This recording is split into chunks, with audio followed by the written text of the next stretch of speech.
여러분 안녕하세요. 반갑습니다. 새해 복 많이 받으세요. 네, 2025년을 맞이하는 여러분들 각자에게 소원이 많죠. 네, 그 소원들이 주님 안에서 이루어지길 원합니다. 오늘 저는 여러분들에게 기억에 대한 이야기를 좀 나누려고 해요. 제가 강의하는 그 강의의 일부를 제가 이용을 해서 참 이 부분은 언제 한번 우리 청년들하고 좀 나눴으면 좋겠다는 그런 내용이었어요. 그래서 제가 강의의 일부분을 들고 왔고요. 그리고 그거에 연관된 하나님께서 제게 주신 그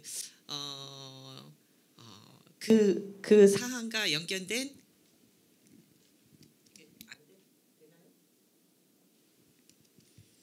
되네요. 예, 그 부분에 대한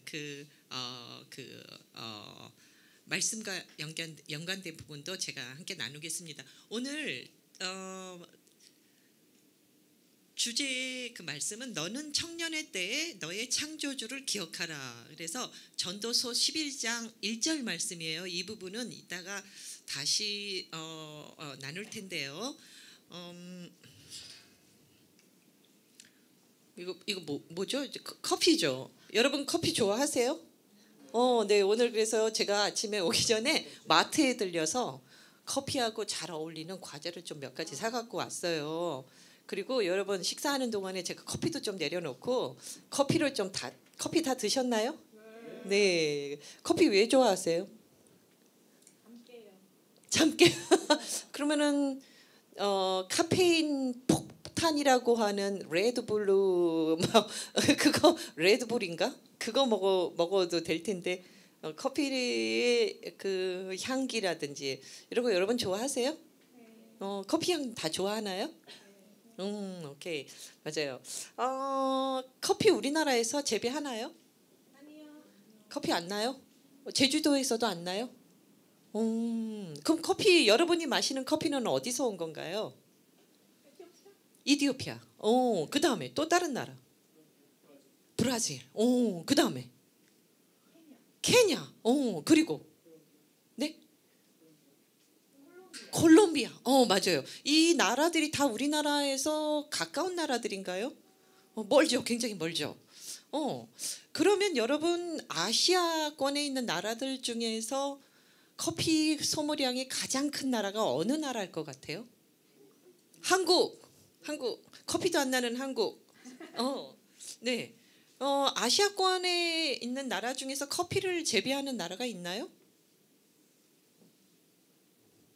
일본? 아니에요? 중국? 커피 안 만들어요? 커피 안 재배해요? 베트남. 베트남 커피 유명하죠? 마셔본 분 있으세요? 베트남 커피? 맛있으셨어요? 왜 뭐가 틀리죠? 한국에서 마시는 커피하고?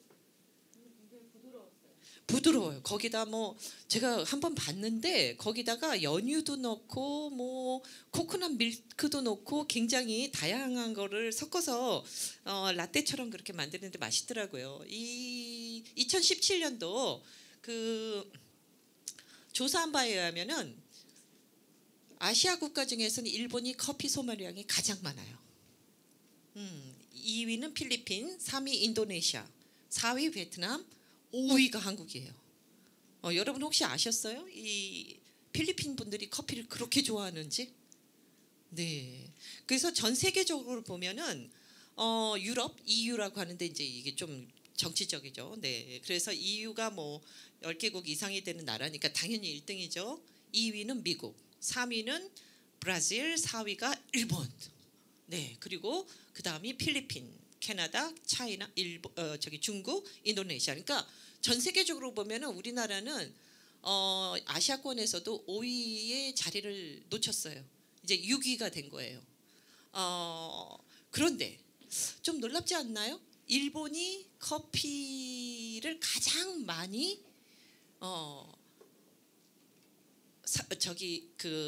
소모하는 나라라는 것이. 그래서 이 일본이요, 이 커피를 생산하지 못해요. 그래서 일본은 커피를 다 수입을 합니다. 1960년대부터 2007년도까지 이제 커피 그 수입하는 그 자료를 커피 수입량 자료를 찾아봤는데 2007년도, 2006년도, 2005년도 뭐 거의 비슷비슷하죠. 그런데 1960년에서 1974년 사이에 파격적으로 높아졌어요. 그 이유를 혹시 여러분 알까요? 왜 갑자기 이때 1974년도에 왜 갑자기 커피의 그 소모량이 폭발적으로 증가를 했을까? 거의 한 8배 정도가 뛴 거예요. 법을 바꿨어요. 버블 경제가 갑자기 좋아져서 커피를 마셨다. 필리핀은 못 사는데 커피를 엄청 많이 마신. 일본 1960년대도 꽤 잘 살았어요. 야근을 많이 시켜서 그래서 카페인의 소모량이 늘어났다. 또 다른 이유가 뭘까요? 그런데 일본은 차를 좋아하는 나라가 아닌가요? 그 다도가 굉장히 중요한 예절의 한 부분이 돼 있는 곳이 일본이죠. 네, 일본 분들이 다도하는 그런 영상 본 적 있나요? 기모노를 입고 무릎을 꿇고 차를 이렇게 그 차 세트를 준비를 해서 정성스럽게 물을 끓여서 다시 다른 곳에 부어서 그 그 잔을 데피고 이러면서 굉장히 어떤 종교 의식처럼 그 다도를 합니다. 그랬던 사람들이 왜 갑자기 커피를 마시기 시작했을까요? 그것도 조금이 아니라 어마어마한 아시아권에 있는 나라들 중에서 가장 많은, 우리나라도 커피숍이 굉장히 많죠. 자나깨나 다들 커피 손에 들고 살잖아요. 근데 우리나라에 정말 몇 배를 더 능가하는 그런 커피의 양을 소모하고 있다고 합니다. 다도가 굉장히 중요한 그 문화의 일부분이었던 이 일본이 왜 갑자기 커피를 이렇게 많이 마시게 됐을까요? 뭐 일 때문에? 경제가 좋아져서? 그 뒤에는요 아주 충격적인 그런 이유가 있습니다. 네, 1970년대 일본에서 커피는 인기 있는 음료가 아니었어요. 커피를 안 마셨어요, 사람들이. 일본은 오랜 세월 녹차 문화를 가지고 있습니다. 그래서 뭐 마차라든지 뭐 굉장히 유명한 녹차 그 베이스를 지금도 굉장히 자랑하고 있죠. 그렇다면 커피는 어떻게 일본에서 인기를 끌게 되었을까요? 네, 이 부분을 제가 오늘 이야기를 하려고 합니다. 네슬레 회사 아시나요? 네. 네슬레가 뭐 하는 회사죠? 식품 회사죠. 네슬레에서 파는 것 중에 아는 게 뭐가 기억하는 게 뭐가 있나요? 네스커피. 그리고 초콜릿. 네슬레 초콜릿. 그죠? 뭐 그래서 네슬레는 뭐 과자, 커피, 뭐 이런 사탕, 초콜릿 뭐 이런 거를 만드는 식품 회사예요. 그리고 그것도 있죠. 오발틴이라고 하나? 그 이렇게 빵에다 발라 먹는 게 뭐가 있죠? 네? 뉴텔라. 네, 뉴텔라도 네슬레에서 나온 거예요. 네. 그래서 이 네슬레가 일본의 1970년대에 아시아권에 있는 나라들을 쫙 조사를 해보니까 커피를 팔을 만한 나라가 경제적인 수준이 준비된 나라가 일본밖에 없는 거예요. 그래서 일본에 탁 상륙을 했어요. 네슬레가 커피를 막 선전을 하고 TV에서 선전을 하고 시음회도 하고 다 했는데 사람들이 향기도 좋고 기레이 데스 너무 좋네요. 막 그러다가 이렇게 좋아했는데 커피를 안 사 마시는 거예요. 그래서 네슬레가 몇 년간의 이 많은 돈을 들여서 커피를 선전을 하면서 이 커피가 정작 팔리지 않아서 굉장히 큰 고민에 빠졌습니다. 그때 프랑스의 유명한 클로테로 라파엘이라고 하는 정신분석 학자가 있어요. 이 사람은 정신과 의사예요. 그래서 이 사람을 초청을 했어요. 이 사람이 그때 초청된 이유가 있는데요. 그 이전에 한번 굉장히 이 사람이 히트를 친 그런 아주 중요한 마케팅 이벤트가 있어요. 그건 제가 나중에 이야기를 할게요. 그래서 이 사람이 그 일본의 그 네슬레사에서 일본에 초청을 해서 이거를 좀 분석을 해달라. 왜 일본 사람들은 커피가 좋다고 하면서 안 마시냐. 그런데 이 사람이 무슨 얘기를 했냐면요. 일본 사람들은 커피에 대한 추억이 없다는 거예요. 그래서 그 추억을 만들어줘야 된대요. 기억을 만들어줘야 된다는 그런 분석을 했습니다. 그래서 네슬레 회사가 분석한 자료를 이 클로드 라파엘의 분석 자료를 토대로 마케팅 전략을 짰어요. 그 전략은 뭐냐면요.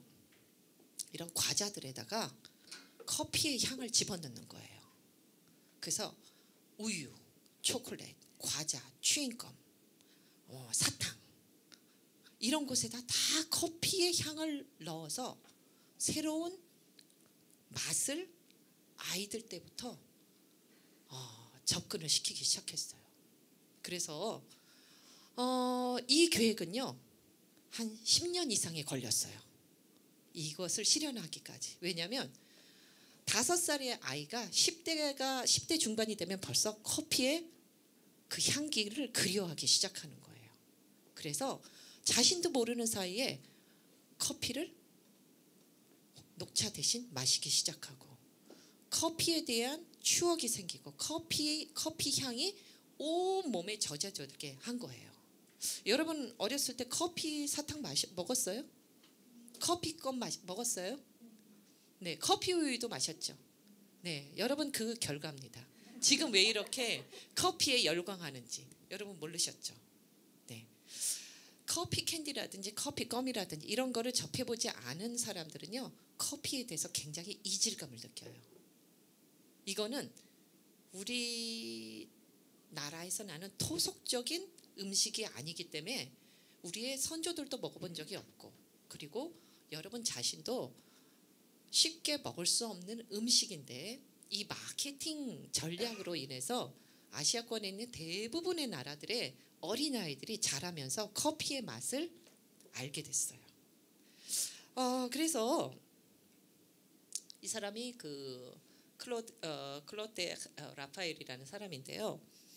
이 사람은 하나님께서 만드신 최고의 걸작품, 사람의 심리와 사람의 그 마음을 연구한 사람이었어요.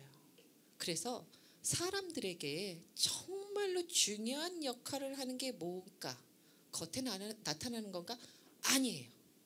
이건 우리가 알고 있죠. 우리가 지금 하는 행동, 말, 우리가 무엇을 좋아하고 싫어하는 거는요, 우리 마음에서 나오는 거잖아요.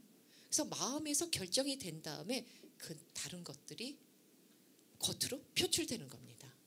어떤 경우에는 몇 년이 걸릴 수도 있고요. 어떤 경우에는 아주 단시간 안에도 그게 겉으로 나타납니다. 그래서 이 사람은 이런 귀한 깨달음을 학문적으로 얻게 됐어요. 그래서 이 학문적으로 얻은 이 깨달음을 굉장히 돈을 버는데 탁월하게 사용을 하기 시작했습니다.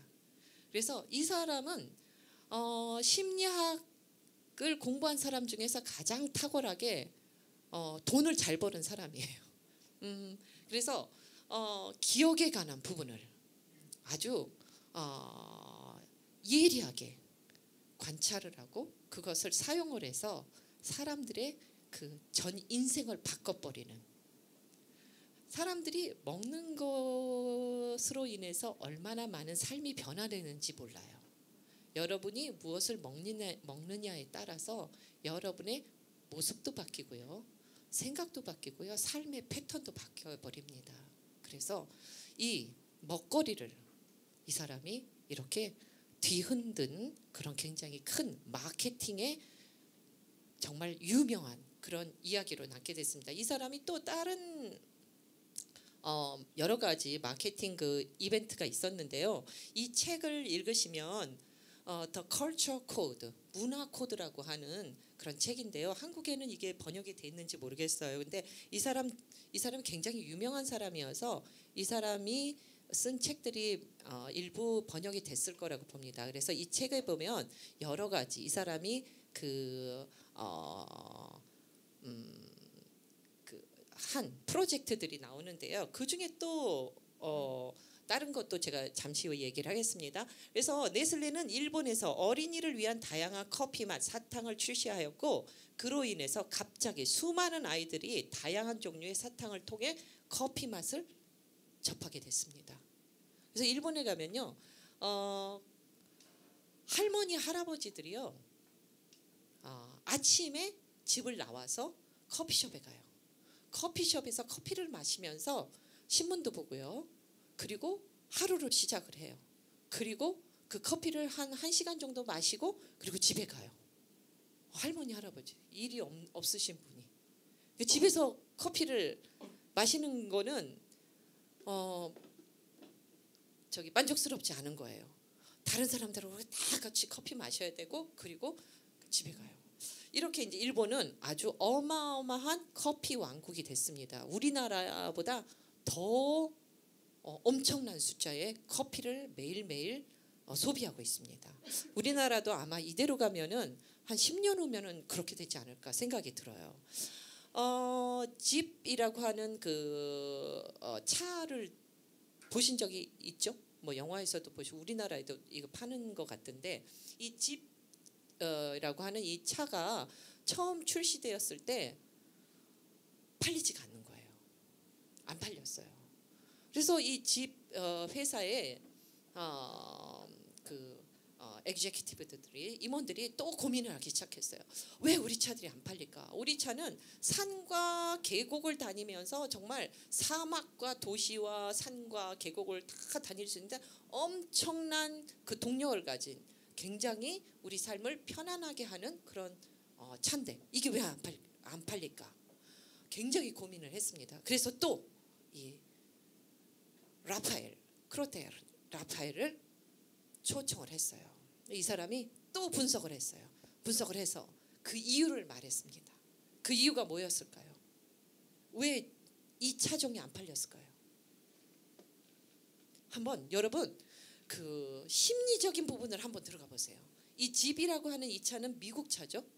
네, 미국에서 만든 차인데 용도가 어떤 걸까요? 도시에서 많이 사용하나요? 산악. 네. 야생, 그러니까 조금 와일드한 곳에서 사용하기에 굉장히 적합하게 만들어졌죠. 그래서 바퀴도 크고 아주 튼튼하고 막 올라갔다 내려갔다 하는 이런 지형에도 아주 안전하게 운전을 하고. 그런데 안 팔리는 거예요.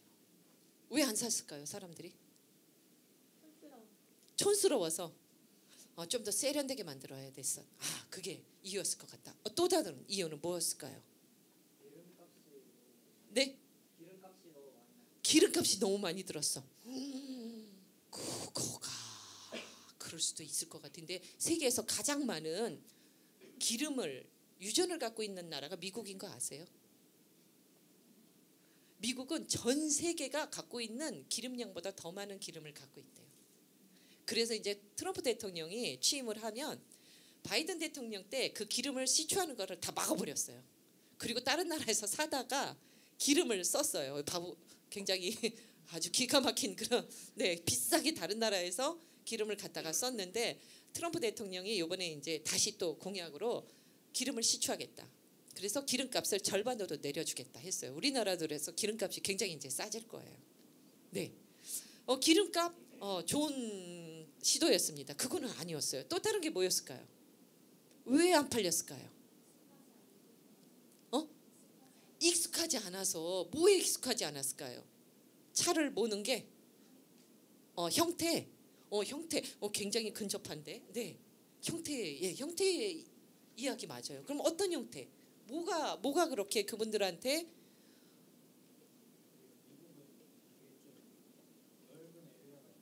네, 길도 넓고 주차장도 넓고,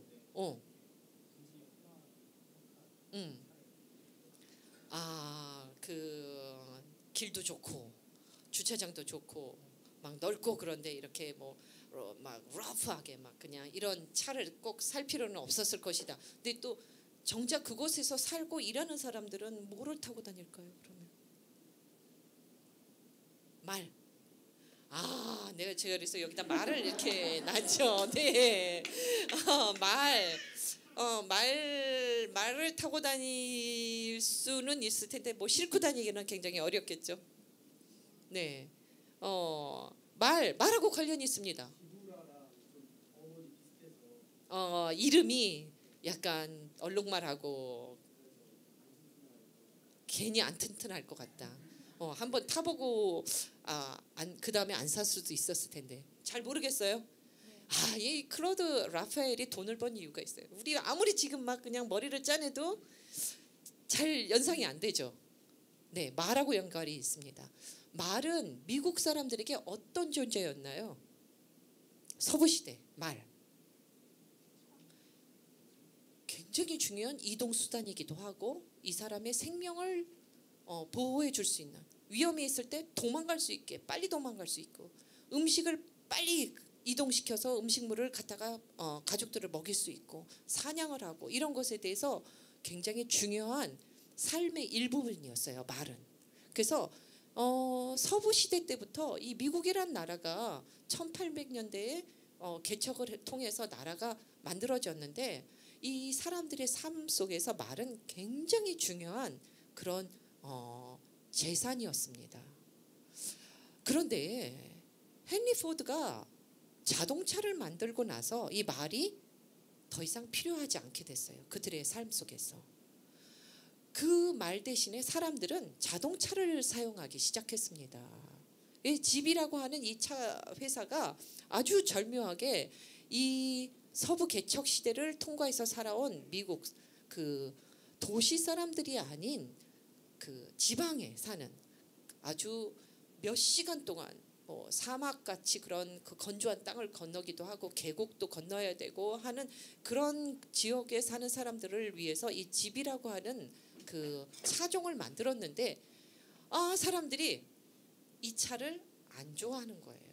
그 이유가요, 헤드라이트 때문에 그랬어요. 이 헤드라이트가 초반에는 이렇게 네모나게 돼 있었어요. 미국 사람들에게 차는 말을 대신하는 그런 역할을 하는데, 이 정작 눈이라고 할 수 있는 이 눈이 네모나니까 말이라고 느껴지지 않은 거예요. 그래서 이 라파엘이 그거를 간파를 했어요. 헤드라이트를 동그랗게 바꿔라. 그래서 말의 눈처럼. 그래서 사람들이 이 집을 봤을 때 자신이 굉장히 중요하게 생각했던 그 말을 타는 듯한 느낌을 갖도록 해줘라. 그래서 이 집이 그 외관을 바꿔버렸습니다. 그 다음부터 엄청난 숫자의 차들이 팔리기 시작했어요. 굉장히 놀랍죠. 우리들이 무언가를 좋아하고 싫어하는데 딱히 왜인지 몰라요. 근데 그 밑바닥에 굉장히 깊은 곳에 우리가 알지 못하고, 그리고 우리가 미처 깨달지 못한 그런 이유들이 있습니다. 그거는 아주 작은 것일 수도 있고요, 굉장히 중요하고 큰 이유일 수도 있는데, 대부분의 사람들은 그것을 인식을 못하고 살아요. 근데 이 심리학자, 이 클로드 라파엘은 그거를 절묘하게 보는 그 기술을 익힌 사람이었어요. 그래서 이 사람이 세계적인 그 마케팅으로 굉장히 그 엄청난 부를 쌓도록 해주는 그런 조언을 한 그 이야기들이 아까 제가 보여준 그 책에 담겨 있습니다. 여러분 안에 그 밑바닥에 깔려 있는 기억들, 이 기억들을 어떻게 만들었습니까? 언제 이 기억들이 만들어졌나요? 그냥 살다 보니까 이렇게 만들어졌어요? 기억은 굉장히 중요한, 여러분의 인생의 중요한 그 표면에 드러나지 않은 그 실체입니다. 그래서 여러분들은 좋은 기억들을 많이 만드셔야 됩니다. 제가 얼마 전에 해군사관학교에 입학한 여성 생도의 그 5주 동안의 그 훈련받는 과정을 한번 본 적이 있어요. 그 방송으로. 굉장히 좀 그 주제가 굉장히 흥미로웠어요. 사관학교에서 여생도를 받아들인 지 별로 오래되지 않았어요. 사관학교는 보통 뭐 육군사관학교, 공군사관학교, 해군사관학교 다 남학생들을 우선적으로 받아들였고 몇 년 전부터 여학생들이 들어가기 시작했는데 해군사관학교 입학생 중에서 수석으로 입학한 학생이 여학생이었어요. 이 학생이 정말 자기는 해군 장교가 되겠다 해서 해군사관학교를 들어갔는데 사관학교들은 5주 정도 그 시험 기간이 있다고 합니다. 그래서 5주 동안 훈련받고 거기를 잘 통과하면 그때 이제 입학식을 한다고 하는데 그 5주 동안의 과정을 그 촬영한 그런 프로그램이었어요. 제가 보면서 와, 저런 훈련을 받는구나. 공부만 열심히 했던 여학생들이 나는 군인이 되겠습니다, 장교가 되겠습니다 해서 그 회사에 들어갔는데 너무 혹독한 거예요. 너무너무 혹독한데 제가 보면서도 제가 눈물이 이렇게 찔끔찔끔 나더라고요. 19살 된 어린 여학생들이 그 훈련을 통과를 하면서 너무너무 고통스러워하고 너무너무 괴로워하는데 저도 그냥 이렇게 그 동감이 돼서 막 굉장히 이렇게 눈물이 좀 났었어요. 어떤 훈련에서 제가 굉장히 눈물이 났었냐면은 근데 그 시작할 때가 겨울이었어요. 1월 정도 된 것 같아요. 갑자기 2시인데 다 비상을 소집을 해요. 그리고 남학생들은 반바지만 빼고 신발도 벗고 양발도 벗고 그리고 위에 러닝도 벗고 거기서 막 서 있는 거예요. 밤에 비바람이 막 치는데 여학생들은 티셔츠는 입게 하고 신발 벗고 맨발로 거기서 서서 그 추운데 호수로 물을 막 위에서 뿌리는 거예요. 그리고 몇 시간을 그걸 견디라고 하는 거예요. 그 바람이 막 휘몰아치는 그 진해죠. 해군사관학교가 그 바닷가에 있어요. 굉장히 추워요. 근데 그거를 정말 반바지 입고 거기서 막 그 옷에 물이 뿌려지니까 그 막 옷이 얼면서 정말 덜덜덜덜덜 떨면서 그거를 몇 시간을 견디게 하는 거예요. 그런 훈련이면 뭐 여러 가지 훈련들이 있는데 매일매일 자기는 여기를 나갈 생각만 하고 있다는 거예요. 나는 이 길은 내 길이 아니다. 그래서 5주간 훈련이 끝나고 19명 중에 2명만 탈락이 되고 17명이 합격을 해서 장교로 이제 그 해군 사관학교 장교 코스로 시작을 하는 그 프로그램이었는데 저는 그 여학생 중에서 정말 완전 무장하고 20km, 27km 막 뛰고 걷고 하는 거를 한 번도 해본 적이 없는 여학생들이 그걸 하면서 죽을 만큼 힘들어서 자기가 중간에 포기를 하려고 하는데 자기가 포기하면 자기 소대원 전체가 벌을 받으니까 그것 때문에 못하겠다는 거예요. 그래서 죽을 힘을 하고 그 다음에는 앰뷸런스에 실려가요. 허리도 다치고 뭐 해서 맨 마지막에 이 학생들이 그런 얘기를 하는 거예요. 자기에게 그 혹독한 과정을 이겨나갈 수 있는 힘이 있었다고 생각하지 않는데 그것을 다 이기고 진짜 나는 나라를 위해서 충성하는 그런 장교가 되겠다는 내 마음에 이제 결심이 섰다. 나는 앞으로 어떤 어려운 힘이 와도 내가 이것을 헤치고 나갈 그 마음이 확정됐다. 이런 얘기를 하더라고요. 제가 그걸 보면서 저 얘기는 예수님 앞에 우리가 우리의 삶을 드리면서 내 인생 가운데 어떠한 어려움이 와도 내가 예수님을 따라서 예수님이 기뻐하시는 그 정말 귀하고 값진 그 삶을 살아가겠습니다 하는 그런 고백을 하는 그 우리 충만교회 청년들하고 너무 비슷하겠다 하는 생각이 들었어요. 기억은요.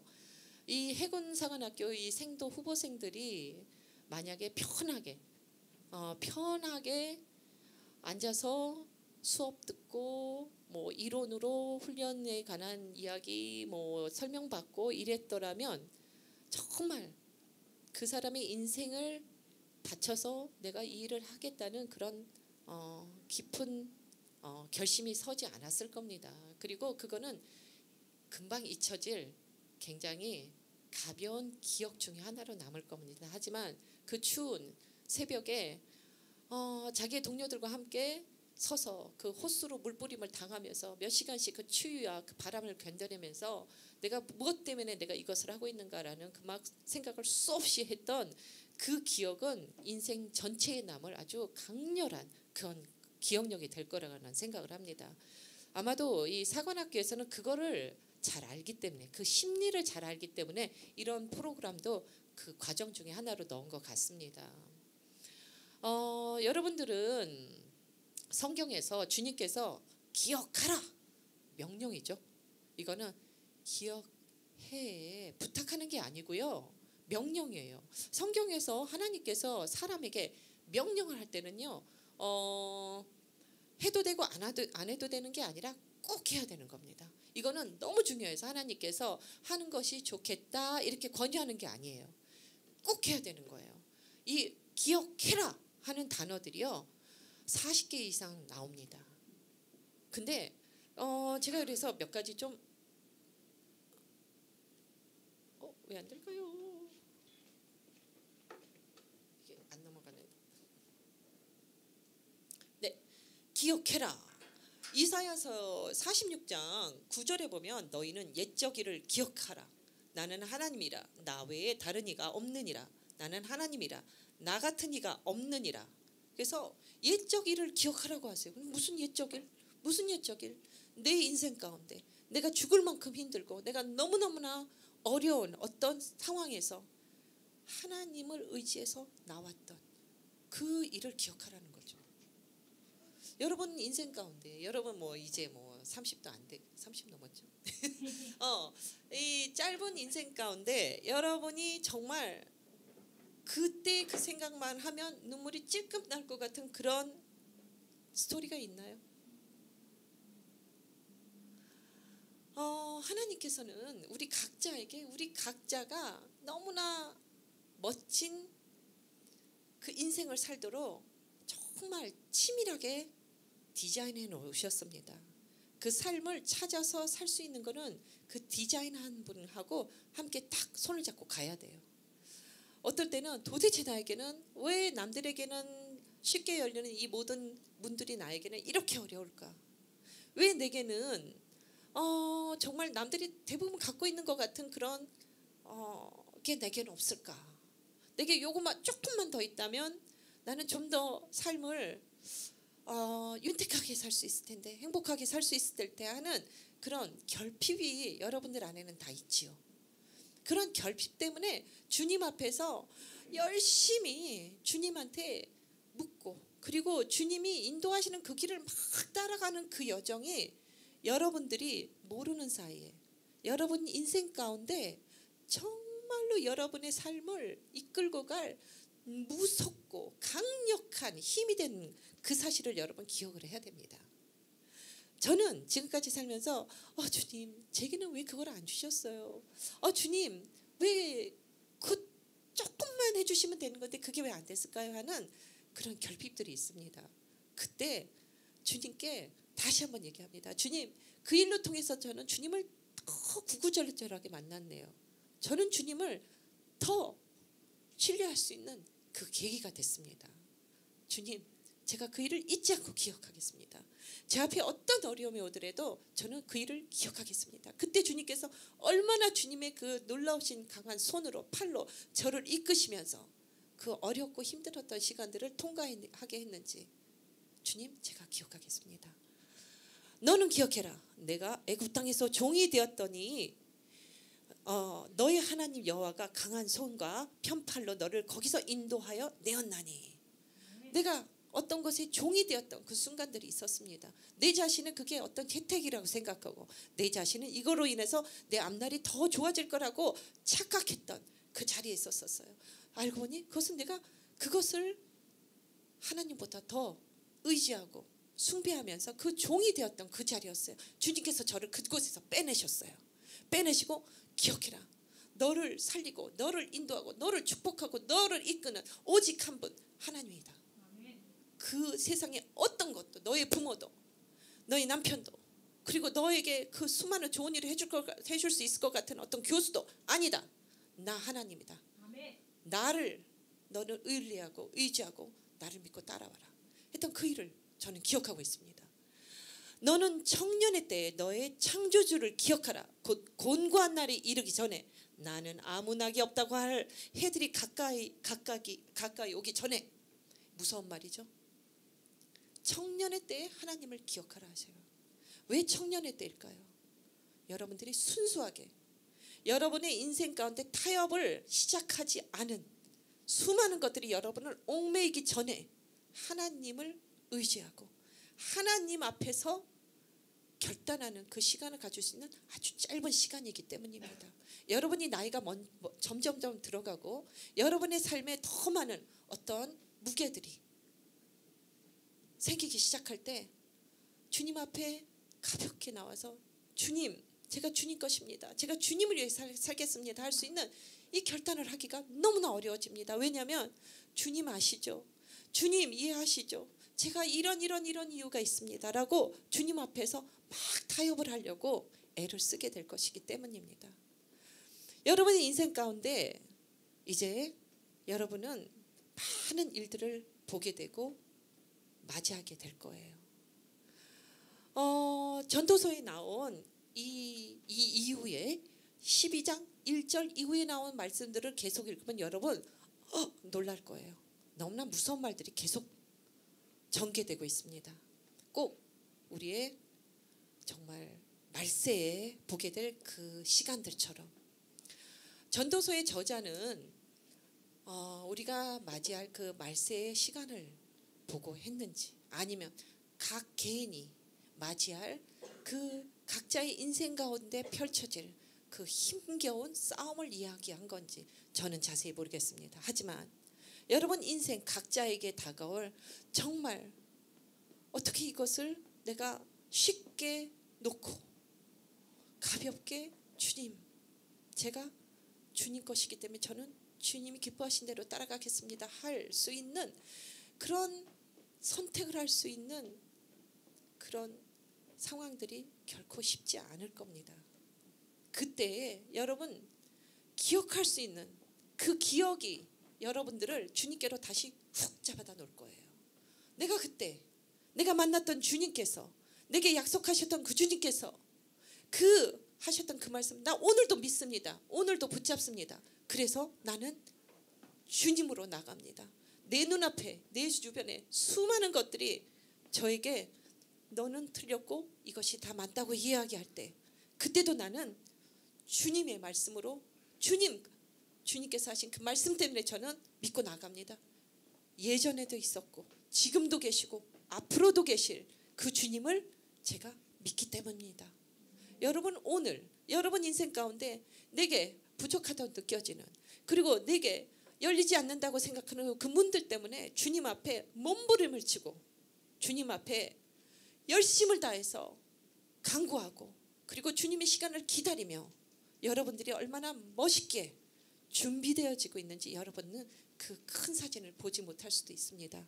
그런데 주님은 한 번도 실수한 적이 없으세요.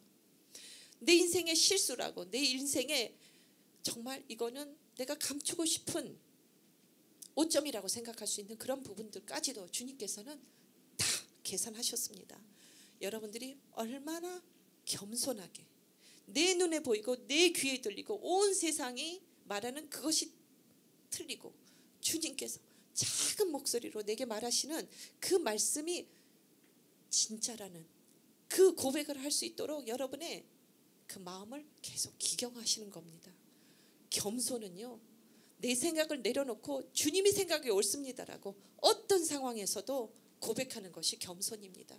주님 앞에서 겸손하지 않은 사람들은 다 죽어요. 죽는다는 얘기는 세상으로 떠나간다는 얘기입니다. 세상에 묻혀서 주님과 상관없는 삶을 살다가 절반은 나는 하나님을 믿어. 나는 구원받았어. 나는 하나님의 자녀야. 내가 이렇게 잘못했어도 이만큼 잘못했어도 하나님은 이해하셔.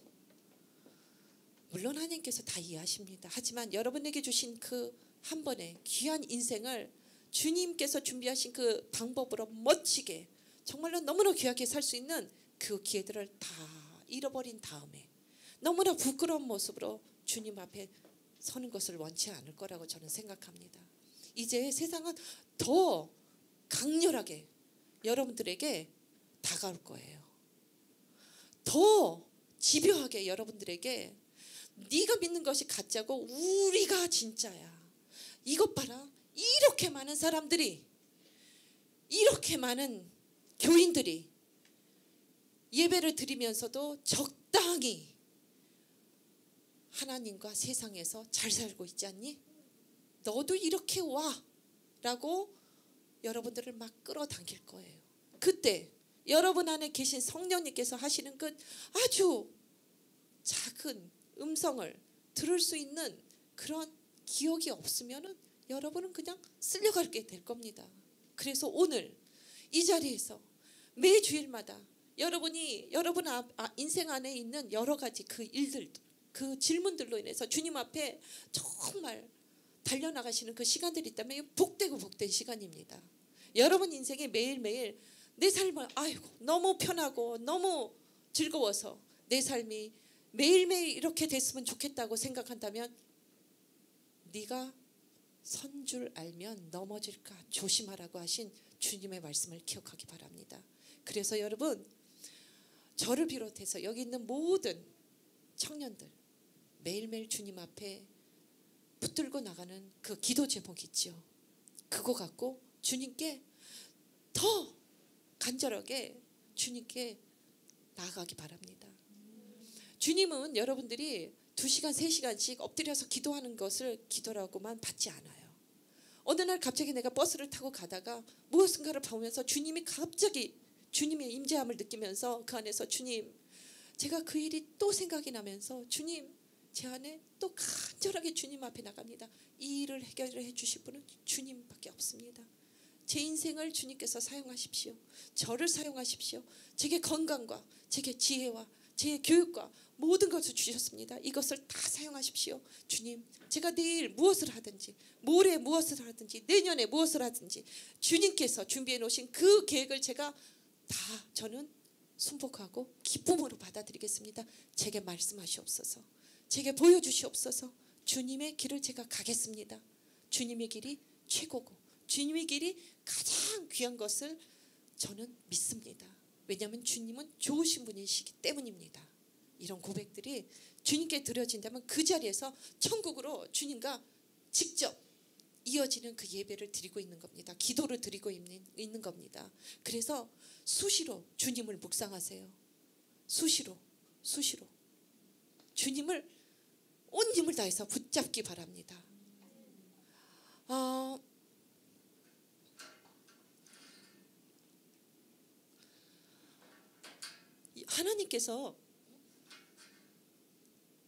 하나님께서 자기를 경외하는 자에게 양식을 주시고 그 언약을 영원히 기억하시리로다 그렇게 말씀하셨어요.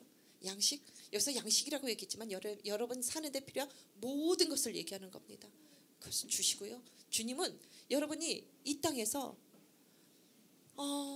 실패하고 낙오되고 어떠한 영향력도 미치지 못하면서 사는 그런 삶을 디자인해 놓지 않으셨어요.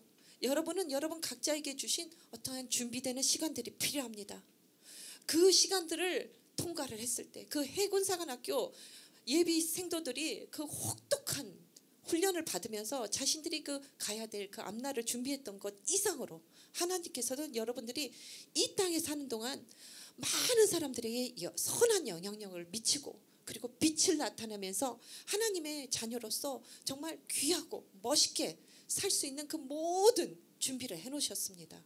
그래서 하나님께서 여러분이 하는 그 모든 기도와 모든 간구를 다 들으시고 여러분들에게 끊임없이 도와주시고 알려주실 거예요. 곧 여호와의 일들을 기억하며 주께서 옛적에 행하신 기한 일을 기억하리이다. 다윗은 이렇게 얘기했어요. 다윗이 그 황량한 들판에서 양떼를 지키면서 때로는 이리가 오기도 하고 곰이 오기도 하고 늑대가 오기도 할 때 주님의 주신 나에게 맡겨주신 이 일을 내가 충성을 다하겠습니다 해서 그 양들을 보호하기 위해서 수없이 많은 돌들을 던졌을 거예요. 저리 가. 너희들 여기 오면 안 돼. 내 양 한 마리도 너는 가져갈 수 없어. 수없이 많은 팔매질을 했었을 겁니다.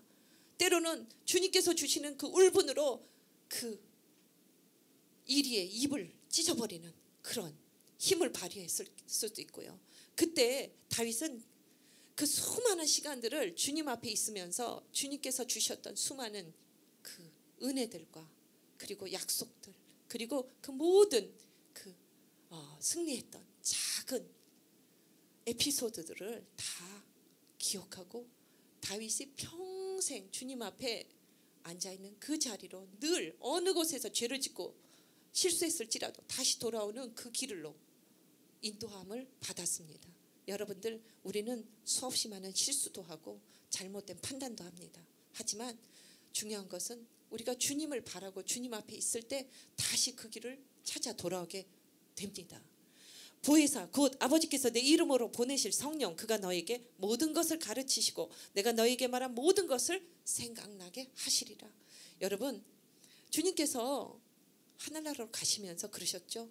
내 뒤에 오실 성령께서 너에게 모든 것을 가르쳐주고 모든 것을 도와주고 너희와 항상 함께 살 거야. 그러니까 이 성령을 꼭 받아야 된다. 꼭 받고 평생 살다가 내가 준비한, 너를 위해서 준비한 그 천국으로 와야 된다. 그렇게 주님께서 얘기하셨죠. 그래서 지금은 성령을 모시고 살지 않으면 살 수가 없는 시대입니다. 여러분 다 성령 받으셨죠? 성령님과 매일매일 교통하시면서 주님에 대해서 더 많이 배우셔야 되고요. 주님을 매일매일 누려야 됩니다. 성령님께서 오늘도 여러분을 이끌고 그 성령의 신비롭고 놀라운 세계로 들어가게 하십니다. 하늘의 지혜를 막 부어주시고요. 세상의 사람들이 이해할 수 없는 그 깊은 지식을 채워주시고요. 세상 사람들은 다 이 길이 옳다고 하는데 성령님께서 얘야 그 길이 아니다 이 길이다 하면 아무리 좁아 보이고 아무리 초라해 보여도 여러분은 담대하게 성령님과 함께 그 길을 갈 겁니다. 여러분 성령님과 함께 사셔야 됩니다. 그래서 매일매일 성령님을 인정해드리고요. 성령님을 높여드리고 성령님과 함께 많은 기억들을 만드셔야 합니다. 여러분 혈관에 피 속에 뼈 마디마디마다 근육 마디마디마다 예수님과 함께 했던 그 기억을 만들어주시는 분이 성령님이십니다. 오늘 아침에 내가 정말 새벽 예배에 나가고 싶어서 막 어젯밤에 기도를 하면서 성령님 저 내일 아침에 새벽 예배에 가고 싶은데 제가 너무 피곤한데 깨워주세요. 못 일어났어요. 그 다음날 성령님 포기하지 마시고 또 일어나게 해주세요. 못 일어났어요. 3일째 죄송하지만 한 번 더 또 도와주세요. 알람이 안 들렸어요. 그런데 갑자기 제 귀 속에 그러시는 거예요. 성령님께서 사랑하는 딸아 이제 일어나야 되지 않겠니? 너무나 부드러운 목소리로 성령님께서 제게 그렇게 얘기를 하시는 거예요. 저는 새벽 예배에 가기 힘들어서 막 이렇게 꼼지락꼼지락 할 때 그 기억이 제 머리에 항상 날라옵니다. 성령님께서 얼마나 저를 3일 동안 참으시고 막 기다리시다가 알람도 안 들리니까 귀에다 대고 그렇게 얘기를 하시는 거예요. 이거는 성령님과 내가 갖고 있는 아주 귀한 기억 중에 하나입니다. 여러분들 많은 기억을 만드시기 바랍니다. 그래서 여러분 그 기억 안에 있는 그 귀한 놀라운 그 추억들이 여러분의 인생에 정말 앞으로 나가는 길을 막 이끌어 줄 거예요. 그리고 여러분이 내가 왜 이렇게 반응을 하지? 내가 왜 이렇지? 이해할 수 없을 때 내가 왜 갑자기 이 부분에 이렇게 과민하지? 이렇게 화가 나지? 성령님께서 알려주실 거예요. 얘야 옛날에 네가 이런 일이 있었구나. 그래서 너는 그것 때문에 무서운 거야. 그래서 그게 싫어 보이는 거야. 하지만 이제 나와 함께 하지 않니? 그러니까 같이 해볼까? 그렇게 여러분을 용기를 주시고 끌고 가십니다. 여러분 오늘 기억에 대해서 여러분하고 이야기를 나눴는데 이 기억은요 하나님께서 우리들에게 주신 인간에게 주신 아주 놀라운 에너지의 원천입니다. 좋은 기억을 많이 만드시기 바랍니다. 나쁜 기억은 다 버리세요. 그리고 주님께 씻어달라고 하세요. 그 무서웠고 떨렸고 실패했던 그 기억들을 다 씻어버리세요. 왜냐하면 요셉이 총리 대신이 됐을 때 감옥에 갇혔고 형제들에게 모함을 받아서 팔렸고 정말 말도 안 되는 그런 범죄에 누명을 쓰고 부끄러운 모습이 됐던 그 모든 생각할 때마다 너무나 눈물이 나고 몸서리가 쳐질 것 같은 그런 기억들, 그것을 다 뒤로하고 하나님께서 내 민족과 내 가족을 위해서 나를 미리 이 땅 애굽에 보내셨습니다라고 너무나 담담하게 얘기할 수 있게 그렇게 모든 상처들이 다 치유를 받았습니다. 여러분 안에 있는 어려웠던 기억들, 힘들었던 기억들, 실패했다고 느껴지게 하는 그 모든 기억들 이제 주님 앞에 내려놓고요. 그것은 이제 다 씻어버립시다. 그리고 정말 주님 때문에 용기 얻었고, 주님 때문에 신났고, 주님 때문에 희망을 받았고, 주님 때문에 성공했던 그 기억들을 이제 만들어가기 바랍니다. 여러분, 그래서 우리 함께 기도합시다. 성령님께서 이 모든 일들을 할 수 있게 해주십니다. 성령님께서 여러분의 모든 기억 안에 계십니다. 성령님이 그 기억들의 주인이십니다. 오늘 내 안에 있는 그 아팠던, 힘들었던, 그리고 너무나 혼자였었던 것 같았던 그 괴로웠던 그 기억들을 오늘 지금 우리는 주님께 내려놓고 이제 씻어버립시다. 그리고 주님께서 제 인생을 위해서, 내 인생을 위해서 준비하신 그 놀라운 주님의 약속들, 내가 너의 길이다, 내가 너의 참된 진리다, 그리고 내가 너의 그 빛이다. 주님께서 내 인생 가운데 오셔서 빛이 되시고 내 삶의 모든 그 진리가 되시고 그리고 길이 되신 그 주님을 우리는 다시 붙잡습니다. 주님께로 나갈 수 있도록 성령님을 의지해서 우리 다 같이 기도합시다. 네. 주여, 샤카라바 샤라바 세케레미 야라바 소카라바 주님 감사합니다. 우에레미 야라바 세케라바 주님, 우리의 모든 기억들을 주님께서 주관하시니 감사합니다. 우에레미 야라바 사카라바 우에라바 사카라바 세케레미 야라바 소카라바 우에라바 사라바 세케레미 야라바 세케레미 우에라바 야라바 세케레미 우에라바 바바바바바바바 우에라바 바바바바바바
하시고 우리의 인생이 이 사는 날 동안 온전히 주님과 함께 복되고 귀한 삶을 살 수 있도록 모든 것을 다 준비하신 주님을 찬양합니다.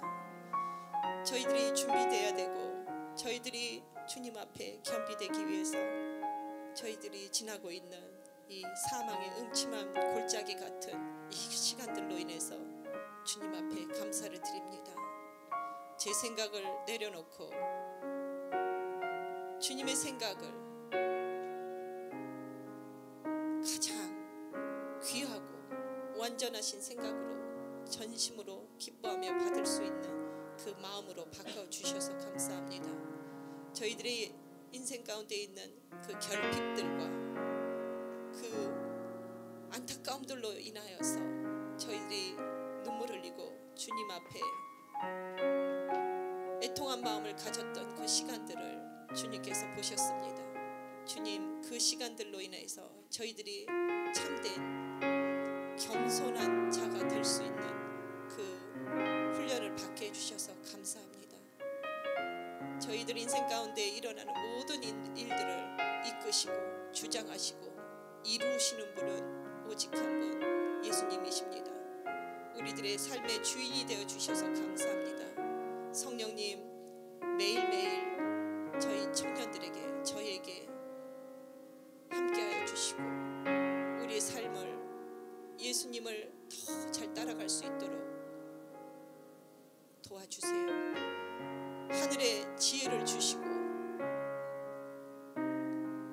주님의 은혜를 매일 부어주시고 성령을 매일매일 부어주시어서 저희들이